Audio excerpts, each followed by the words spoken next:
नमस्कार साथियों, कैसे हैं आप सभी? आई होप आप सभी अच्छे होंगे, आपकी पढ़ाई अच्छी चल रही होगी। स्वागत करती हूँ आप सभी का मेरे यूट्यूब चैनल पर। जैसा कि आप सभी को पता है कि मैं यूपी टेट पेपर 2 एसएसटी के लिए क्लास करवा रही हूँ। तो आज हमारी तीसरी क्लास है और आज मैं आपको छत्तीस का भी ईसा पूर्व भारत का धार्मिक आंदोलन जो कि पार्ट 6 एक अच्छा अच्छे एक दुक्का उसको आज मैं पढ़ाने वाली हूँ। तो चलिए आइए बिना देरी के हम अपनी क्लास स्टार्ट करते हैं। तो साथियों, सिंधु सभ्यता के बाद धीरे धीरे नगरों का विकास हुआ। तो लोग वैदिक सभ्यता में लोग क्रियाकलाप जो भी उनके होते थे वो और ज्यादा खर्चीले और कठोर हो गए। लोग और ज्यादा मान्यताओं में फंसने लग गए, उनको मानने लग गए। तो वर्ण व्यवस्था में जाति व्यवस्था और ज्यादा कठोर हो गई, ऊंच नीच का भेद और ज्यादा बढ़ने लगा। और इससे लोगों के मन में एक निराशा जागने लगी और लोग सच्चाई की ओर भागने लगे। ऐसी परिस्थितियों में लोगों के मन में कई सारे सवाल उठने लगे कि यज्ञ क्यों होता है, तपस्या क्यों होती है, ईश्वर है या नहीं है, यज्ञ क्यों होते हैं, ये क्यों किया जाता है, मृत्यु कब होती है, मृत्यु के बाद क्या होता है। जो भी विचारक थे वो इन बातों पर विचार करने लगे। इन सब चीज़ों का ज्ञान खोजने के लिए जो भी महान लोग थे वो आश्रम में चले गए, जंगलों में जाकर रहने लगे, तपस्या करने लगे, अपने मन की शांति में तरह तरह के प्रश्नों पर चिंतन मनन करने लगे। इसी से जो है धार्मिक आंदोलन की शुरुआत हुई। और यहाँ पर सबसे पहले जिनके बारे में हम पढ़ेंगे वह है महावीर वर्धमान। इससे पहले महावीर वर्धमान के बारे में पढ़ेंगे। तो यहाँ पर सबसे पहले महावीर स्वामी के बारे में पढ़ूंगी जिनका बचपन का नाम वर्धमान था। और यहीं से चलिए शुरुआत करते हैं।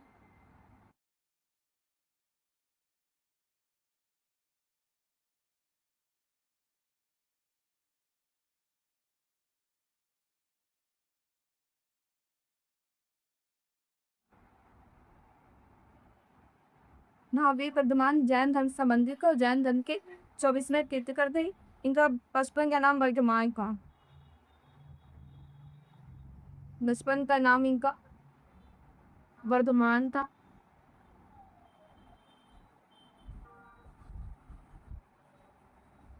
बचपन का नाम इनका वर्धमान था और इनका जन्म राज परिवार में वैशाली। जन्म स्थान क्या है? वैशाली। जन्म स्थान वैशाली।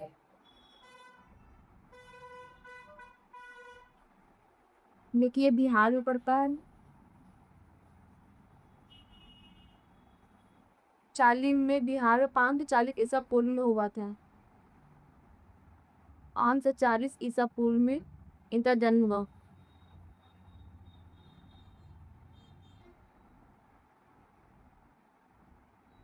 तीस वर्ष की अवस्था में इन्होंने क्या किया? यह क्या इन्होंने किया था कि शेषी अवस्था में।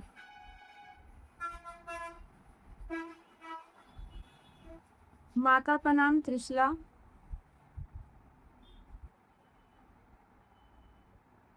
माता का नाम त्रिशला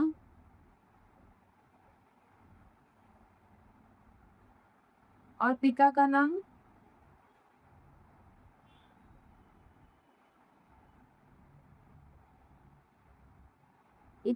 सिद्धार्थ था। माता का नाम त्रिशला, पिता का नाम सिद्धार्थ था।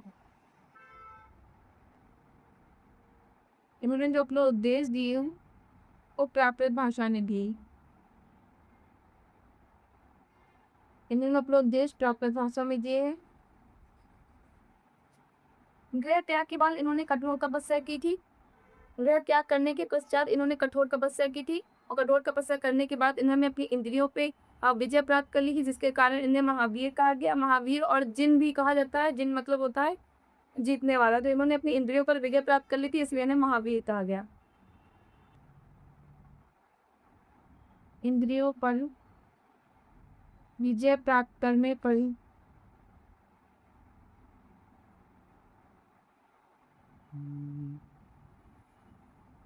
महावीर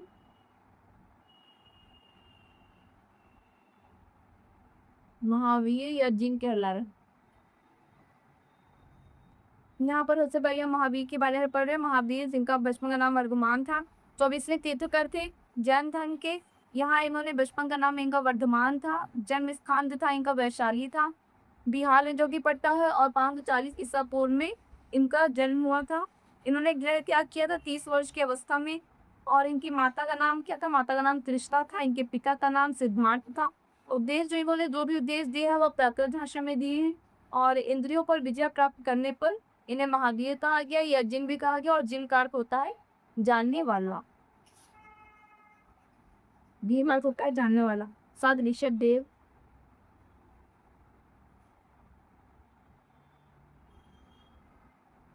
जैन धर्म के संस्थापक।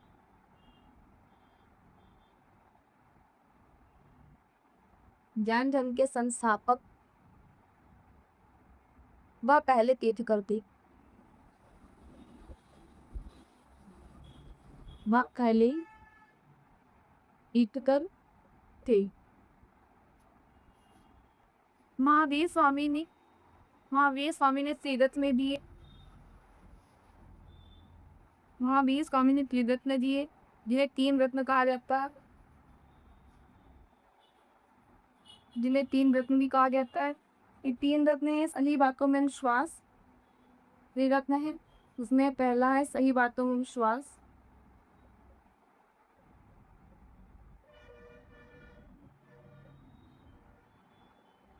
यही बातों में विश्वास। दूसरा आपका है सही बातों को कैसे समझना।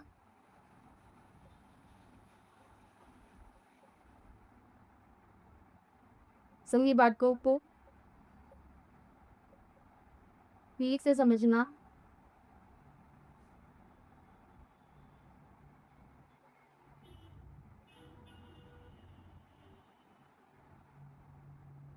और तीसरा आता है उचित कर्म। तीसरा आपका आता है उचित कर्म। जैन धर्म में महावीर स्वामी से लिए तीन रत्न दे दिए। तीन रत्न कहा जाता है। पहला है सही बातों में विश्वास, दूसरा है सही बातों में पीस समझना, और तीसरा है उचित कर्म। मनुष्य का सबसे बड़ा लक्ष्य होना चाहिए। महावीर स्वामी के अनुसार मनुष्य का सबसे बड़ा लक्ष्य होना चाहिए मोक्ष की प्राप्ति। मोक्ष की प्राप्ति। महावीर स्वामी ने 5 महाव्रत दिए थे।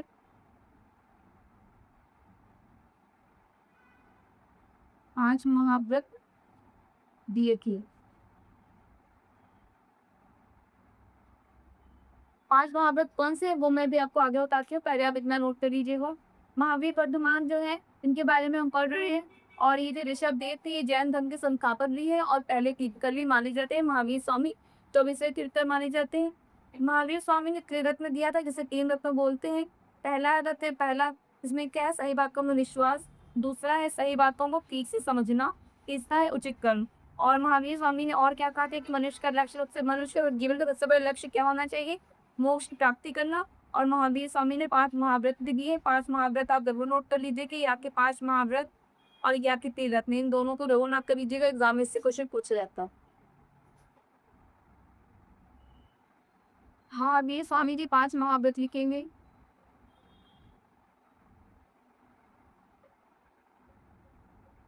कि 5 महाव्रत जो को मैंने दिए थे। महावीर स्वामी के 5 महाव्रत कौन से हैं? जीवों को न मारना, पहला लिखेंगे जीवों को न मारना।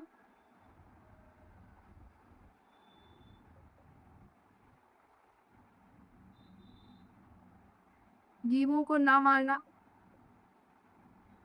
दूसरा है सत्य बोलना।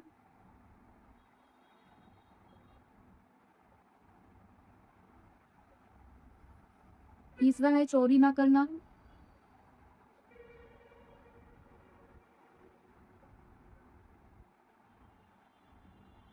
चौथा है अनुचित धन ना जुटाना। अमीन धन ना जुटाना।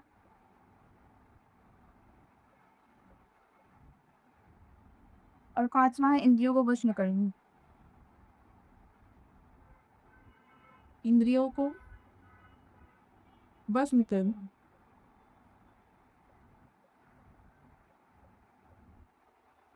ये 5 महाव्रत इन्होंने दिए थे।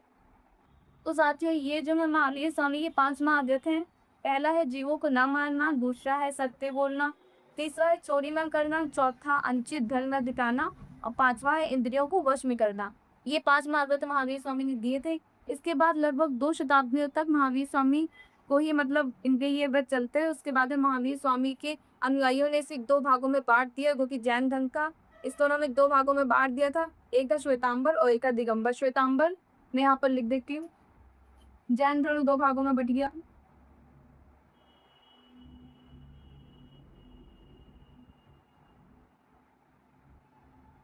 धर्म 2 भागों में विभाजित हो गया। 2 भागों में बँट गया। एक था श्वेतांबर,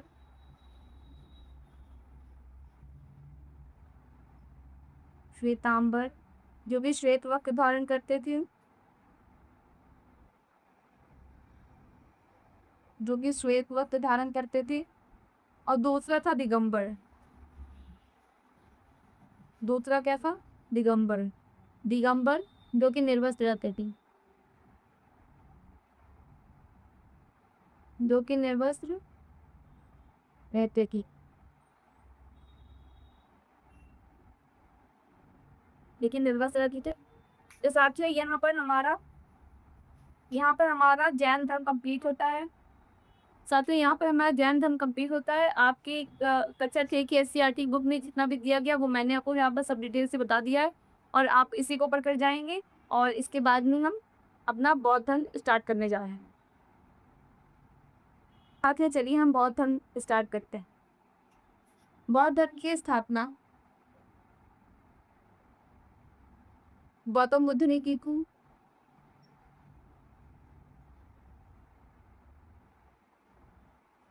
बौद्ध धर्म की स्थापना गौतम बुद्ध ने की थी। गौतम बुद्ध का जन्म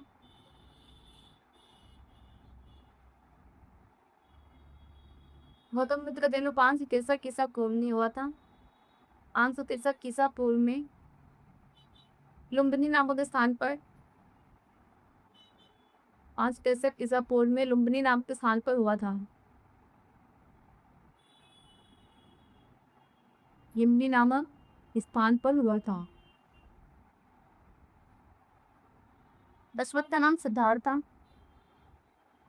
बचपन का नाम सिद्धार्थ था।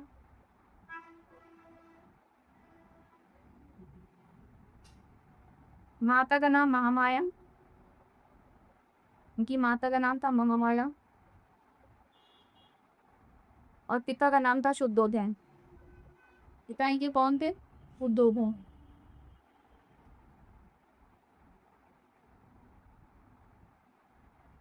इन्होंने जो भी अपने उपदेश दिए वो पाली भाषा में दिए।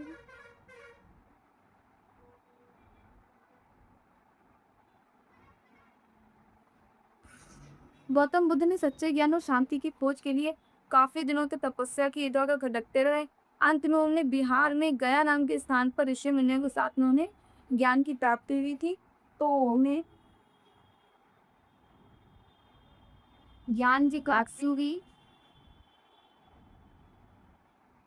ज्ञान की प्राप्ति ने कहा हुई गया नामक स्थान पर, जो कि बिहार ही है,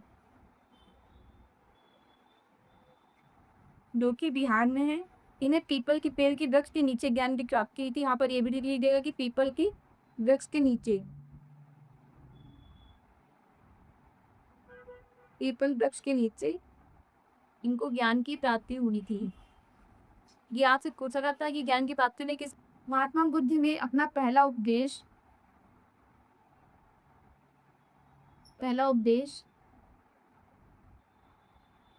सारनाथ में दिया था। पहला उपदेश सारनाथ में दिया था, जो कि उत्तर प्रदेश में है। पहला उपदेश उन्होंने सारनाथ में दिया था।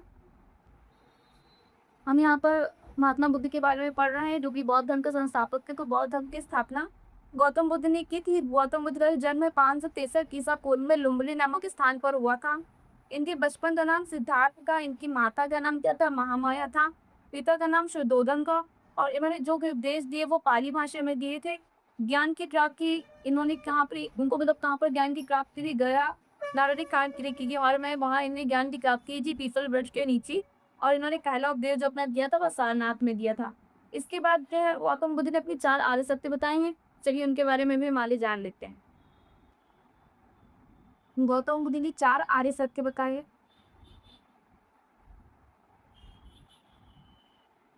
गौतम बुद्ध ने 4 आर्य सत्य बताए।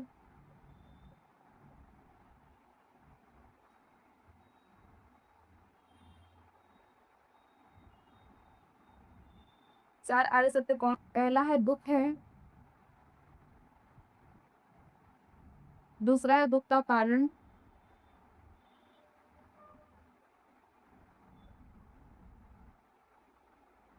तीसरा है दुःख दूर करने का उपाय। दुःख दूर करने का वो दूर करने का उपाय भी है।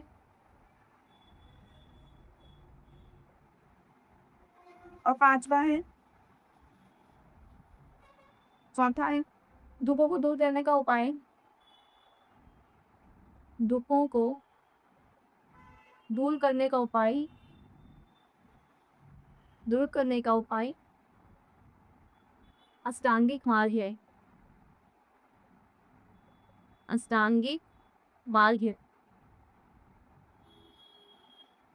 गौतम बुद्ध ने यहाँ पर 4 आर्य सत्य बताया कि आर्य सत्य कौन से है। पहला दुःख है, दूसरा दुःख का कारण क्या है, तीसरा क्या है दुःख दूर करने का उपाय भी है, और चौथा इन्होंने दुःख दूर करने का उपाय इन्होंने बताया वो अष्टांगिक मार्ग बताया है।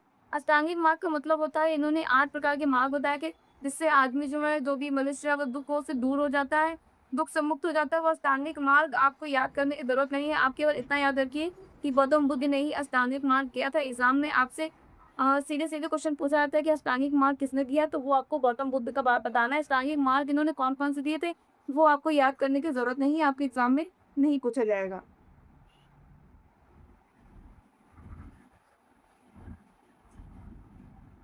अष्टांगिक मार्ग आपको याद करने की ज़रूरत नहीं। अष्टांगिक मार्ग जो भी है, वो है सत्य बोलना, अच्छा कार्य करना, जीवन को सही सुचारू रूप से चलाना, चोरी ना करना। तो ये इनका अष्टांगिक मार्ग है, ये आपको याद करने की बिल्कुल भी ज़रूरत नहीं है। आपके टेट के एग्ज़ाम में ये नहीं पूछेंगे कि अष्टांगिक मार्ग किसने दिया, ये आपसे पूछेंगे तो आप ये आंसर बता देंगे। ये अष्टांगिक मार्ग है, वो गौतम बुद्ध ने दिया है। हाँ, महात्मा बुद्ध ने दुखों से मुक्ति पाने के मार्ग को निर्माण कहा है। महात्मा बुद्ध ने दुखों से मुक्ति पाने को दुखों से मुक्ति पाने को दुखों से मुक्ति पाने को निर्वाण कहा था। निर्वाण कहा।